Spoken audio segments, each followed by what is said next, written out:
Nahash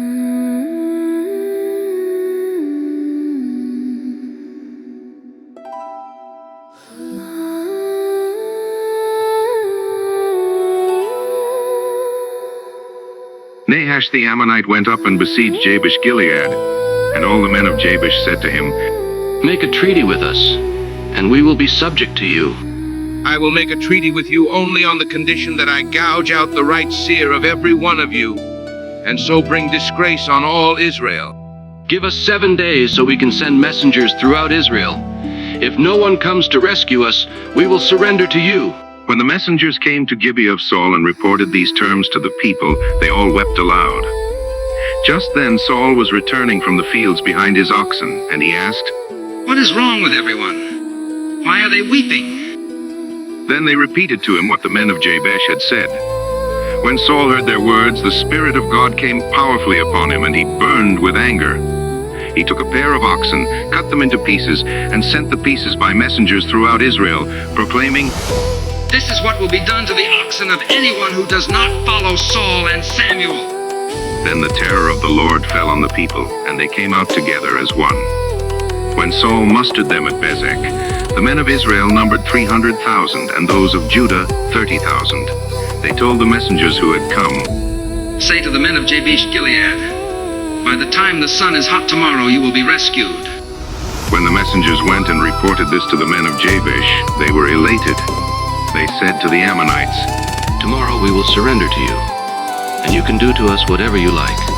The next day Saul separated his men into 3 divisions. During the last watch of the night, they broke into the camp of the Ammonites and slaughtered them until the heat of the day. Those who survived were scattered, so that no 2 of them were left together. The people then said to Samuel, Who was it that asked, Shall Saul reign over us? Turn these men over to us, so that we may put them to death. No one will be put to death today, for this day the Lord has rescued Israel. Come, let us go to Gilgal and there renew the kingship. So all the people went to Gilgal and made Saul king in the presence of the Lord.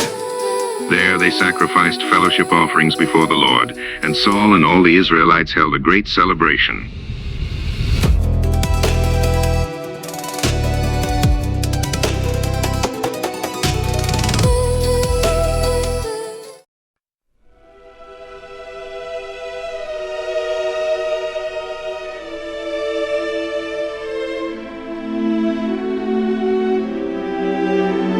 Samuel spoke to the people, reminding them that he had heard their request and given them someone to watch over them. Now you have someone to watch over you, he said, and I am old and gray. My sons live among you, and I have served you since I was young. Here I stand. Say something against me in the presence of the Lord and his anointed. Whose ox have I took? Whose donkey have I took? Whom have I cheated? Whom have I wronged? From whose hand have I accepted a bribe to make me shut my eyes? If I have done any of these things, I will make it right. You have not cheated or oppressed us. You have not taken anything from anyone's hand. The Lord is witness against you, and also his anointed is witness this day, that you have not found anything in my hand. He is here and sees it all. It is the Lord who appointed Moses and Aaron out, your ancestors, out of Egypt. Now then, stand here, because I am going to confront you with evidence before the Lord as to all the righteous acts performed by the Lord for you and your ancestors. After Jacob entered Egypt, they cried to the Lord for help. And the Lord sent Moses and Aaron, who brought your ancestors out of Egypt and settled them in this place. They forgot the Lord their God, so he sold them into the hand of Sisera, the commander of the army of Hazor, and into the hands of the Philistines and the king of Moab, who fought against them. They cried out to the Lord and said, We have sinned. We have forsaken the Lord and served the Baals and the Ashtoreths. But now deliver us from the hands of our enemies, and we will serve you. And the Lord sent Jerubbaal, Barak, Jephthah, and Samuel, and he delivered you from the hands of your enemies all around you, so that you lived in safety.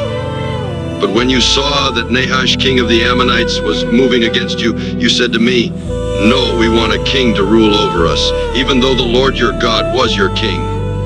Now here is the king you have chosen, the one you asked for. See, the Lord has set a king over you. If you fear the Lord and serve and obey him and do not rebel against his commands, and if both you and the king who reigns over you follow the Lord your God, good.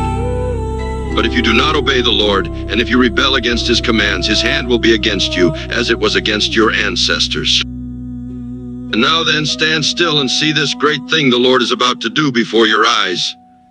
Is it not wheat harvest now? I will call on the Lord to send thunder and rain, and you will realize what an evil thing you did in the eyes of the Lord when you asked for a king. Then Samuel called on the Lord, and that same day the Lord sent thunder and rain. So all the people stood in awe of the Lord and of Samuel. The people all said to Samuel, Pray to the Lord your God for your servants, so that we will not die. For we have added to all our other sins the evil of asking for a king. Do not be afraid, you have done all this evil. Yet do not turn away from the Lord, but serve the Lord with all your heart. Do not turn away after useless idols. They can do you no good, because they are useless. For the sake of his great name, the Lord will not reject his people, because the Lord was pleased to make you his own. As for me, far be it from me that I should sin against the Lord by failing to pray for you. And I will teach you the way that is good and right. But be sure to fear the Lord and serve him faithfully with all your heart. Consider what great things he has done for you. Yet if you persist in doing evil, both you and your king will perish.